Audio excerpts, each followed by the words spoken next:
ओम शांति। आज 18 अगस्त 2020 साकार मधुर महावाक्य सुनेंगे। आज विशेष बाबा ने मुरली में याद के ऊपर कहा है, याद के ऊपर जोर दिया है। याद की मेहनत करनी है, आत्मा को सतो प्रधान बनाना है, चार्ट लिखना है, साथ साथ सर्विस के लिए युक्तियाँ निकालनी है। बाबा को भी अपनी राय देनी है कि कैसे सेवा में हम आगे बढ़ें, सेवा को आगे बढ़ाएं, और साथ साथ अपना जो कुछ भी है सब कुछ सफल करना है। और बदले में बाबा हमें विश्व की बादशाही देते हैं। और कोई भी समस्याएं परीक्षाएं आती है तो उसको मनोरंजन समझेंगे तो विजयी बनेंगे।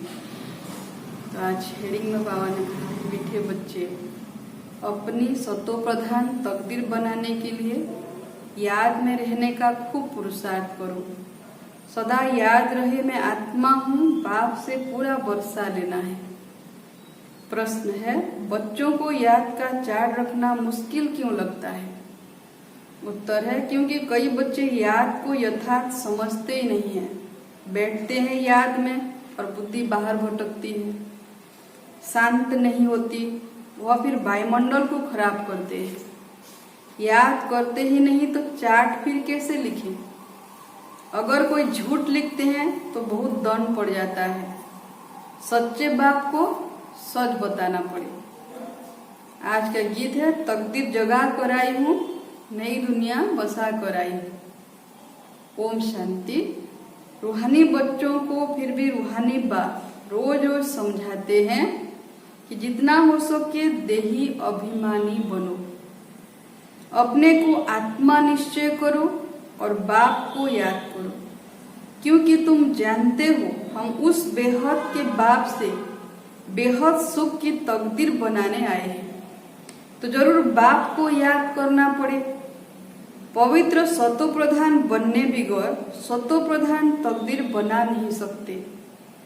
यह तो अच्छी रीति याद करो, मूल बात है ही एक। यह तो अपने पास लिख दो, बाहों पर नाम लिखते हैं ना, तुम भी लिख दो, हम आत्मा हैं। बेहद के बाप से हम वर्षा ले रहे हैं, क्योंकि माया भुला देती है, इसलिए लिखा हुआ होगा तो घड़ी घड़ी याद रहेगी। आजकल बाहों पर नाम लिखते हैं, टैटू आदि करते हैं ना, तो बाबा कहते तुम भी मैं आत्मा हूँ ये लिख दो तो घड़ी घड़ी याद आता रहेगा, भूल जाते हैं। मनुष्य ओम का व कृष्ण आदि का चित्र भी लगाते हैं याद के लिए।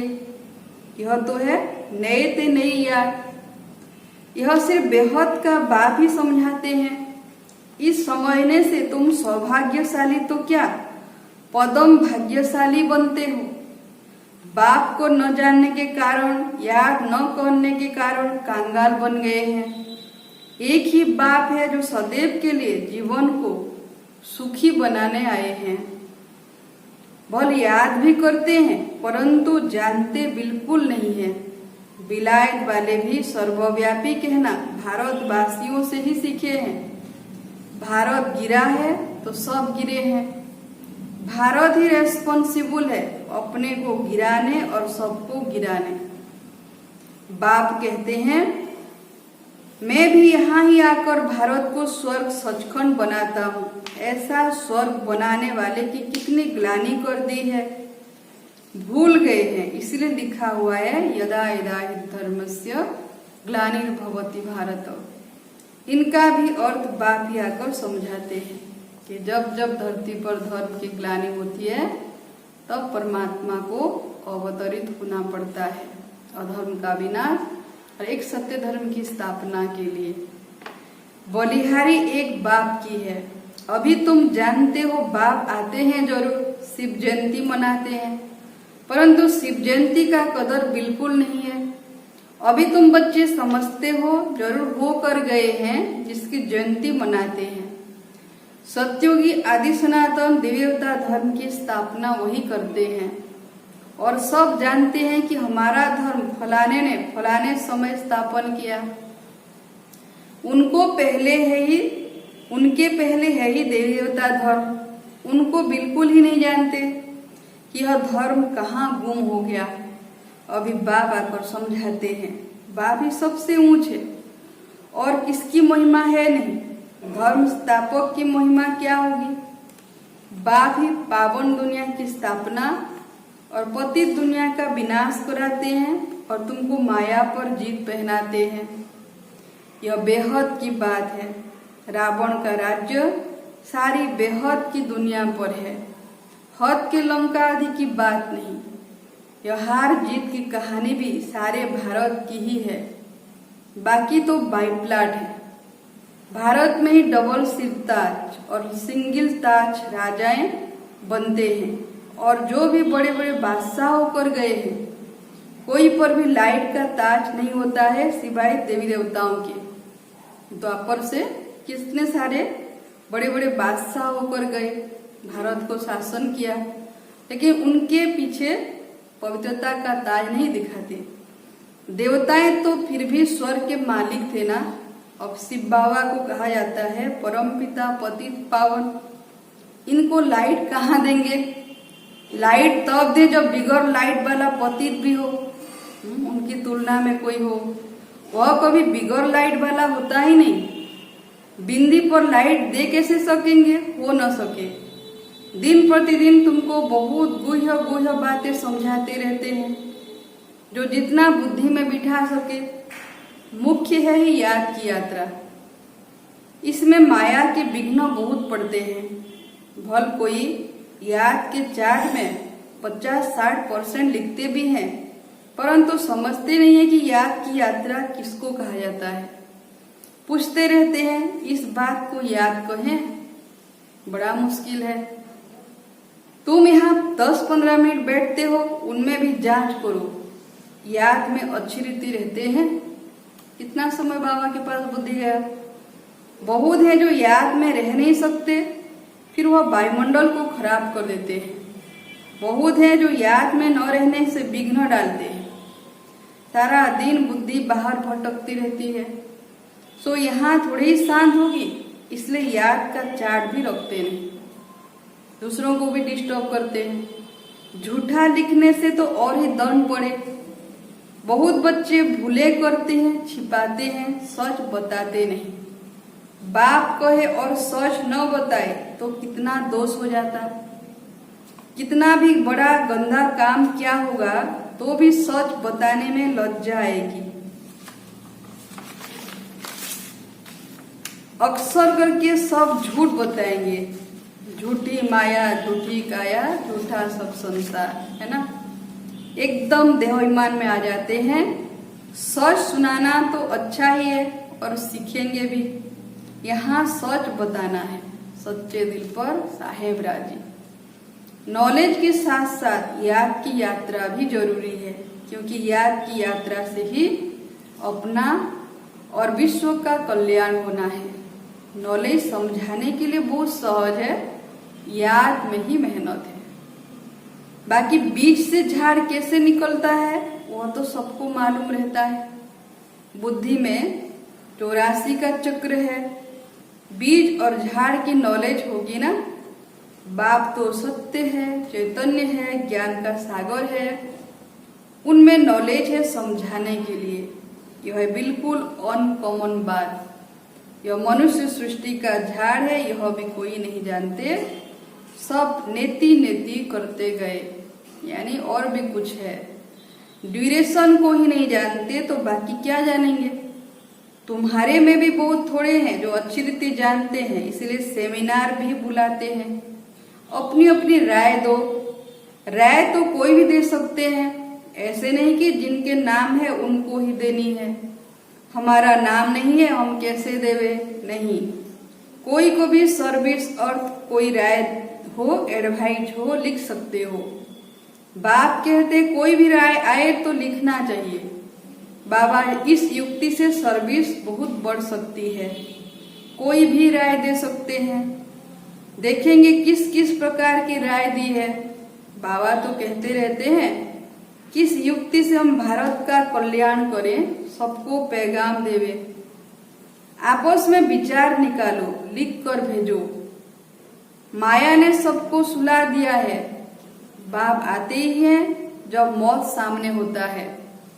अब बाप कहते हैं सबकी वानप्रस्थ अवस्था है, पढ़ो न पढ़ो मरना जरूर है, तैयारी करो न करो नई दुनिया जरूर स्थापन होनी है, कोई माने या ना माने। अच्छे अच्छे बच्चे जो है वो अपनी तैयारी कर रहे हैं। सुदामा का भी मिसाल गाया हुआ है, चावल मुट्ठी ले आया, बाबा हमको भी महल मिलने चाहिए, है ही उनके पास चावल मुट्ठी तो क्या करेंगे। चावल मुट्ठी के बदले बाबा महल देते हैं। बाबा ने मम्मा का भी मिसाल बताया है, चावल मुट्ठी भी नहीं ले आई, फिर कितना ऊंच पद पा लिया, सत्य में लक्ष्मी बनेगी। इसमें पैसे की बात नहीं है, याद में रहना है और आप समान बनाना है। बाबा की तो कोई फी आदि नहीं है। समझते हैं हमारे पास पैसे पड़े हैं तो क्यों ना यज्ञ में स्वाहा कर दे, विनाश तो होना ही है, सब व्यर्थ हो जाएगा। इससे कुछ तो सफल करें।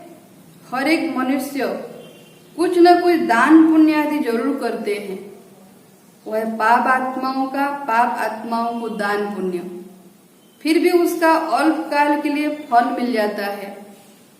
समझो कोई यूनिवर्सिटी कॉलेज आदि बनाते हैं, पैसे जास्ती हैं, धर्मशाला आदि बना देते हैं तो उनको मकान आदि अच्छा मिल जाएगा, दूसरे जन्म में उस पुण्य कर्म का फल मिल जाता है। परंतु फिर भी बीमारी आदि तो होगी ना। समझो किसने हॉस्पिटल आदि बनाई होगी तो करके तंदुरुस्ती अच्छी रहेगी, परंतु उनसे सब कामनाएं तो सिद्ध नहीं होती है, वो तो अल्पकाल की प्राप्ति है, एक जन्म की प्राप्ति। यहाँ तो बेहद के बाप द्वारा तुम्हारी कामनाएं सब पूरी हो जाती है 21 जन्म के लिए। तुम बनते हो पावन तो सब पैसे विश्व को पावन बनाने में लगाना अच्छा है ना। मुक्ति जीवन मुक्ति देते हो सो भी आधा कल्प के लिए। सब कहते हैं हमको शांति कैसे मिले, वो तो शांति धाम में मिलती है। और सत्यु में एक धर्म होने कारण वहां अशांति होती नहीं, अशांति होती है रावण राज्य में। गायन भी है ना, राम राजा राम प्रजा राम साहूकार, वह अमर लोक, वहां अमर लोक में मरने का अक्षर होता नहीं।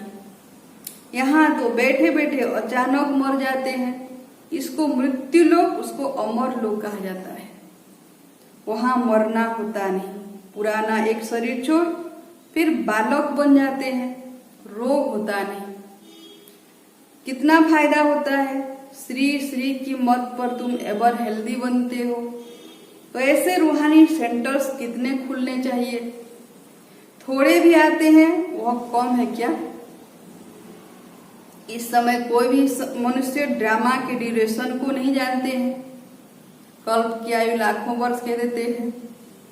पूछेंगे तुमको फिर यह किसने सिखलाया है, अरे हमको बताने वाला बाप है, स्वयं भगवान है। इतने ढेर बिके हैं, तुम भी बिके हो, शिव बाबा के बच्चे हो, प्रजापिता ब्रह्मा के भी बच्चे हो। यह ह्यूमैनिटी का ग्रेट ग्रेट ग्रैंडफादर, इनसे हम बिके निकले हैं। बिरादरियां होती है ना, तुम्हारे देवी देवताओं का कुल बहुत सुख देने वाला है। यहाँ तुम उत्तम बनते हो फिर वहां राज्य करते हो। यह किसको बुद्धि में रह न सके, यह भी बच्चों को समझाया है। देवताओं के पैर इस तमो प्रधान दुनिया में पड़ न सके। जड़ चित्र का परछाया पड़ सकता है, चैतन्य का नहीं पड़ सकता। तो बाप समझाते हैं, बच्चे एक तो याग की यात्रा में रहो, कोई भी विकर्म न करो और सर्विस की युक्तियां निकालो। बच्चे कहते हैं बाबा हम तो लक्ष्मीयान जैसा बनेंगे। बाबा कहते हैं तुम्हारे मुख में गुलाब, लेकिन इसके लिए मेहनत भी करनी है, सिर्फ कहने से तो नहीं होगा ना। ऊंच पद पाना है तो आप समान बनाने की सेवा करो। तुम एक दिन देखेंगे एक एक पंडा अपने साथ 100-200 यात्री भी ले आएंगे। अभी कितने भाई बहनों को ले जाते हैं ना मधुवन बाबा से मिलन मनाने। आगे चल देखते रहेंगे, पहले से थोड़ी कुछ कह सकते हैं, जो होता रहेगा यह बेहद का ड्रामा है। तुम्हारा है सबसे मुख्य पाठ बाप के साथ, जो तुम पुरानी दुनिया को नहीं बनाते हो। यह पुरुषोत्तम संगम युग। अब तुम सुखधाम के मालिक बनते हो, वहां दुख का नामो निशान नहीं रहता। बाप है ही दुख हरता सुख करता, दुख से आकर लिबरेट करते हैं। भारतवासी फिर समझते हैं इतना धन है, बड़े बड़े महल है, बिजलियां हैं, बस यही स्वर्ग है। यह सब है माया का पंप, है ना, माया का आकर्षण है। तो धनवान लोग यही समझ रहे थे कि हमारे लिए यही स्वर्ग है। सुख के लिए साधन बहुत करते हैं, बड़े बड़े मकान बनाते रहते हैं, फिर मौत कैसे अचानक हो जाता है, वहां मरने का डर नहीं।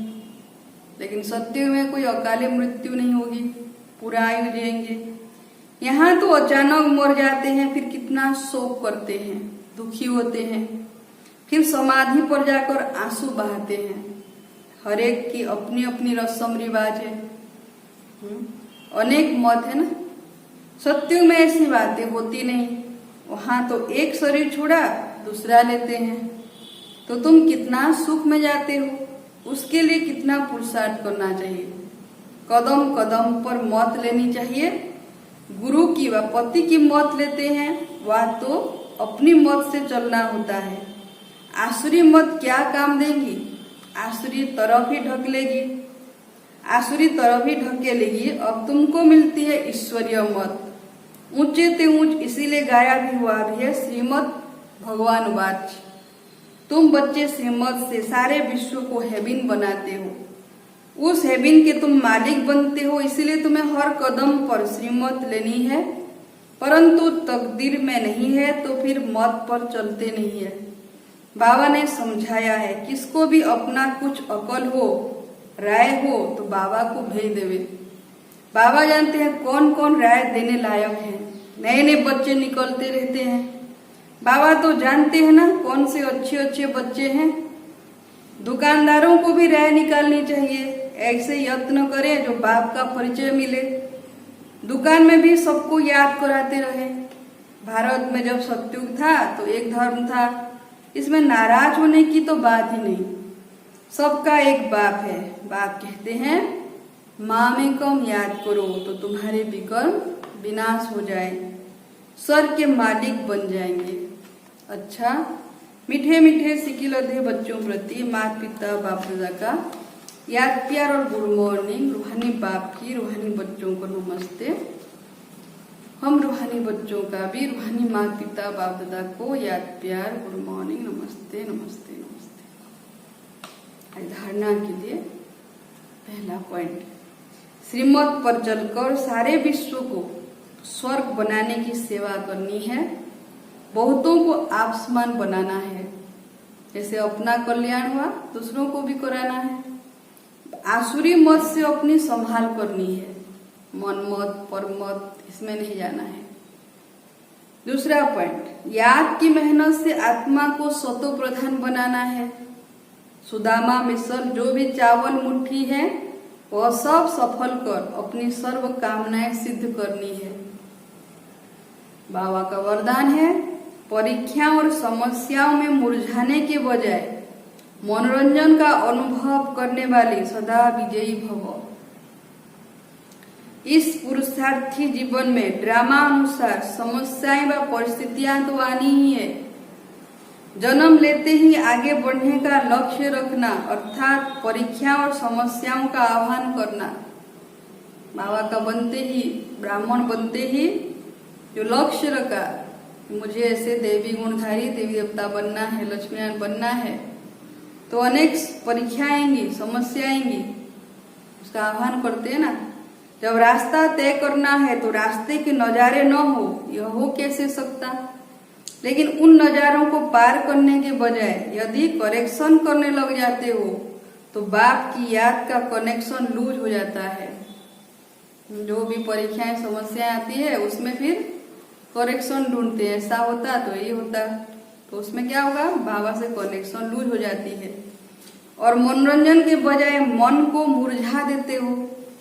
बाबा ने तो ऐसे कहा था लेकिन हुआ नहीं। संशय बुद्धि बन जाते हैं। इसलिए वहां नजारा, वहां की गीत गाते आगे बढ़ो, बाबा के प्रति निश्चय हो और साइड सीन को देखते हुए परीक्षाएं आएंगी लेकिन उसको पार करना है, अर्थात सदा विजयी भव के वरदानी बनो। स्लोगन है मर्यादा के अंदर चलना माना मर्यादा पुरुषोत्तम बनना। बाबा ने जो श्रीमत दी है, मर्यादाएं दी है, जो मर्यादाएं दी है उस पर चलना है, तभी पुरुषोत्तम बनेंगे, मर्यादा पुरुषोत्तम।